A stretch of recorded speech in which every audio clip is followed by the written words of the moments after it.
तो ये movie start होती है अमेरिका के एक पोल्ट्री फार्म से, जहाँ के चिकन्स में एक अजीब किस्म का वायरस आ गया है और यहाँ के लोग इस बारे में नहीं जानते। वो चिकन्स को प्रोसेस करके नगेट्स बना देते हैं और ये नगेट्स चले जाते हैं अमेरिका के सभी स्कूल में, जहाँ पर ब्रेक टाइम में बच्चे इन्हें खाने वाले थे। और जब एली नाम की एक बच्ची स्कूल के ब्रेक टाइम में ये नगेट खाती है तो हम देखते हैं कि उस नगेट में से अजीब काले कीड़े निकल रहे थे। फिर सीन कट होकर हम एक यंग लड़के को देखते हैं जिसका नाम है क्लिंट, जो वैसे तो एक जर्नलिस्ट है पर अपने नोवेल पर काम कर रहा है, लेकिन फिर भी पैसों की तंगी की वजह से उसे जॉब की जरूरत थी, इसलिए उसने एक एलिमेंट्री स्कूल में एज अ टीचर ज्वाइनिंग दी। ये स्कूल काफी अजीब था। यहाँ के टीचर्स, रूल्स और बच्चे सभी शरारती और बिगड़े हुए थे। यहाँ तक के उसे कोई टीचर ऐसा नहीं मिलता जिससे वो बात कर सके, सिवाय लूसी के, जो कि उसके बचपन की दोस्त थी। ये दोनों इसी स्कूल से पढ़े थे और एक दूसरे को देखकर बहुत ज्यादा एक्साइटेड हो जाते हैं। इन दोनों को बातें करता देखकर जिम टीचर जेलस हो जाता है क्योंकि लूसी उसकी फ्रेंड थी। फिर इनकी क्लास का टाइम हो जाता है। क्लास में जाने के लिए क्लिंट एक्साइटेड भी था और नर्वस भी, क्योंकि आज तक उसने कभी बच्चों को नहीं पढ़ाया था। मजे की बात तो ये थी कि क्लिंट को वही क्लास मिली थी जिसमें एली भी पढ़ती थी, जिसने वो इन्फेक्टेड चिकन खा लिया था।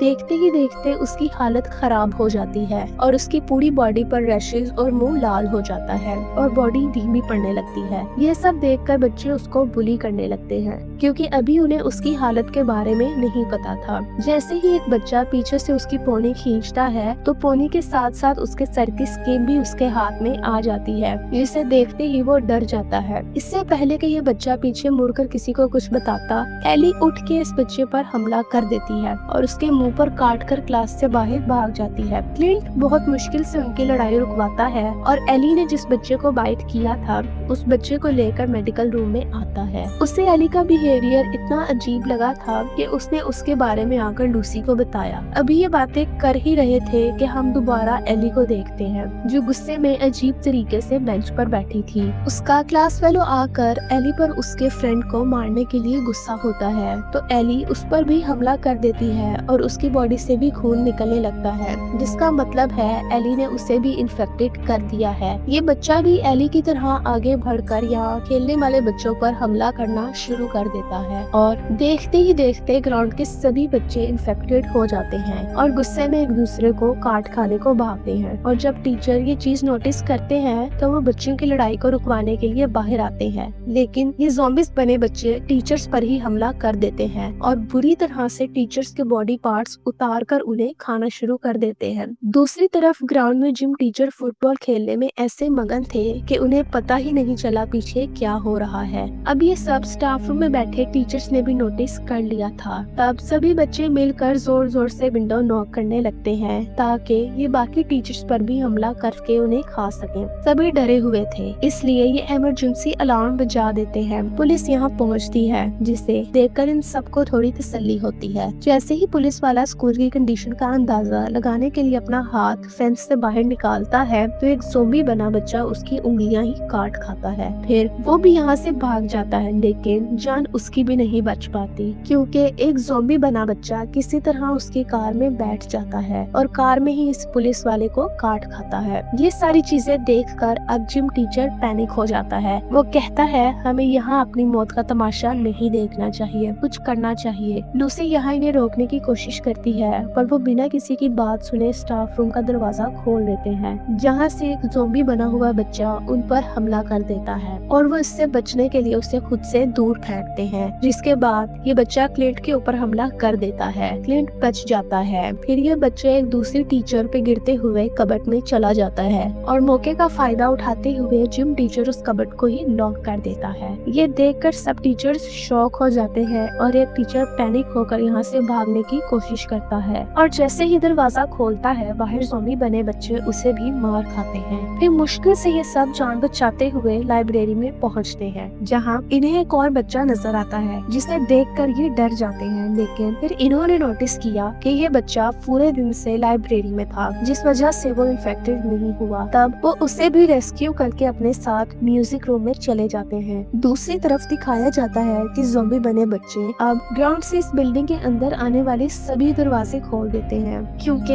उन्हें अब इंसानों को खाकर अपनी भूख मिटानी है। यहाँ म्यूजिक क्लास में छुपे हुए ये सारे टीचर्स यहाँ से निकलने की प्लानिंग कर रहे थे। तब जिम टीचर सजेस्ट करता है कि उन्हें यहाँ के सभी इंस्ट्रूमेंट उठा लेने चाहिए जिनकी मदद से ये ज़ॉम्बी बने बच्चों से अपना डिफेंस करते हुए अपनी कार्स तक पहुँचे और यहाँ से बचकर निकल जाए। पर क्लिंट को ये आइडिया ठीक नहीं लग रहा था क्योंकि उसे लगता है कि सब लोग अपना डिफेंस नहीं कर पाएंगे। बेहतर यही होगा कि ये सब प्रिंसिपल ऑफिस में जाएं और अपने फोन्स लेकर किसी को मदद के लिए बुलाएं। कि दूसरी तरफ प्रिंसिपल ऑफिस में ज़ॉम्बी बने बच्चे इनके मोबाइल फोन तोड़ देते हैं। इस बात से अनजान लूसी इन्हें कहती है कि हमें बच्चों के पेरेंट्स के आने का वेट करना चाहिए। जब वो यहाँ आएंगे तब हम उनसे मदद मांगकर अपनी जान बचा लेंगे। यहाँ गार्ड जिसने खुद को वैन में बंद कर लिया था, उसकी गाड़ी के रेडियो से हमें पता चलता है कि अमेरिका के सारे एलिमेंट्री के स्कूल के बच्चे ज़ॉम्बी बन गए हैं। म्यूजिक क्लास में टीचर छुट्टी होने का वेट कर रहे थे। दूसरी तरफ ज़ॉम्बी बने बच्चे अपने शिकारों के बॉडी पार्ट्स के साथ खेल रहे थे। आखिर वो टाइम आ जाता है जिसका इन्हें वेट था। एक पेरेंट अपने बच्चे को लेने के लिए स्कूल पहुंच जाती है। ये सब उसे अपनी तरफ अट्रैक्ट करने की कोशिश करते हैं लेकिन उसे कुछ सुनाई नहीं देता क्योंकि उसने एयरफोन्स लगाए थे और किसी से बातें करने में मगन थी। इतनी ज्यादा मगन कि उसे पता ही नहीं चलता कि उसके ज़ॉम्बी बने बेटे ने अपने भाई को ही खा लिया है और फिर वो अपनी मॉम पर भी हमला करके उसे मार देता है। ये सब अपनी आंखों से देखकर टीचर्स की होप टूट जाती है और जब ये वापस बिल्डिंग में जाने लगते हैं तो एक लड़की एक टीचर का पाँव पकड़ लेती है। ये उससे जान छुड़वाने की कोशिश करते हैं लेकिन फिर इन्हें पता चलता है कि वो लड़की बिल्कुल ठीक है और उसे भी रेस्क्यू कर लेते हैं। इससे पहले कि वो बिल्डिंग में वापस जाते, ज़ॉम्बी बने बच्चों की नजर इन पे पड़ जाती है और वो इन पर हमला करने के लिए दरख्तों पर चढ़ने लगते हैं लेकिन किसी तरह बचकर सब ऑडिटोरियम में आ जाते हैं। पर बदकिस्मती से एक इन्फेक्टेड बच्चा अंदर आ जाता है। तब जिम टीचर फायर एक्सटिंग्विशर से उसे मारकर कुचल देता है। तब साइंस टीचर उसकी बॉडी को एग्जामिन करते हुए बताता है कि इसका खून काला और ब्रेन छोटा हो गया है जिसका मतलब है अब ये इंसान नहीं रहे और ना ही इलाज के बाद दोबारा ठीक हो सकते हैं। अभी भी यही बातें कर रहे थे कि दूसरी तरफ ज़ॉम्बी बने बच्चे इन्हें मारने का प्लान बना रहे थे। वो बिल्डिंग की लाइट्स ऑफ कर देते हैं जिससे सब पैनिक हो जाते हैं और इनके साथ मौजूद बच्चा तो बेहोश ही हो जाता है। साइंस टीचर बताते हैं कि इस बच्चे को डायबिटीज है और ग्लूकोज लेवल डाउन होने की वजह से ये बेहोश हो गया है। इसकी जान बचाने के लिए हमें फौरन इसे कुछ खिलाना पड़ेगा लेकिन अभी किसी के पास कुछ भी खाने के लिए नहीं था। अचानक अब इन लोगों का दरवाजा भी नॉक होना शुरू हो जाता है। ये सब बहुत ज्यादा डर जाते हैं। दरवाजा नॉक करने वाले ने आखिरकार ये दरवाजा तोड़ ही दिया लेकिन इस बार यहाँ ज़ॉम्बीज नहीं बल्कि एक टीचर ही था जो अभी तक इन्फेक्टेड नहीं हुआ था। वो भी इन सबको ज्वाइन कर लेता है लेकिन टोर होने की वजह से सारे ज़ॉम्बीज बने बच्चों को इनके इस रूम में होने की खबर मिल जाती है। तब ये सब अपनी जान बचाने के लिए बॉयलर रूम में चले जाते हैं। यहाँ लगे रेडियो से इन्हें बाहर की खबर मिलती है कि पूरे ही शहर में इमरजेंसी हो गई है और इस वजह से कोई उनकी मदद के लिए नहीं आ सकता। इस वक्त ये सब नाउम्मीद हो चुके थे। तब क्लिंट इन्हें आइडिया देता है कि वो वेंटिलेशन से होता हुआ कैंटीन में जाएगा और इस बच्चे के खाने के लिए कुछ लाएगा। यहाँ लूसी उसका साथ देती है और दोनों वेंटिलेशन से कैंटीन की तरफ बढ़ने लगते हैं। कैंटीन में पहुंचकर क्लिंट वेंडिंग मशीन से बिस्किट निकालने की कोशिश करता है और जब वो ऐसा कर रहा था मशीन के शोर से सभी बच्चे उसकी तरफ अट्रैक्ट हो जाते हैं। दूसरी तरफ इसी वेंटिलेशन डक्ट से होते हुए लूसी भी फोन लेने के लिए प्रिंसिपल ऑफिस तक पहुंच जाती है लेकिन अफसोस सभी फोन टूटे हुए थे। उसके भी यहाँ शोर करने की वजह से एक ज़ॉम्बी बना बच्चा वहाँ आ जाता है। तब वो बच्चे इनका पीछा करते हुए इसी वेंटिलेशन डक्ट में घुस जाते हैं। तब क्लिंट वो बिस्किट बॉयलर रूम में फेंक के उनको डिस्ट्रैक्ट करने के लिए अपना रास्ता बदल लेता है और दूसरे रूम में आ जाता है और डक्ट के आगे फर्नीचर लगाकर रास्ता बंद कर देता है। इस टाइम सभी टीचर्स बहुत ज्यादा घबराए हुए थे लेकिन अब अपनी जान बचाने के लिए और इंतजार करना बेवकूफी था। क्लिंट को इस रूम में कुछ मेडिसिन मिलती हैं जो टीचर्स बच्चों को काम डाउन करने के लिए इस्तेमाल किया करते थे।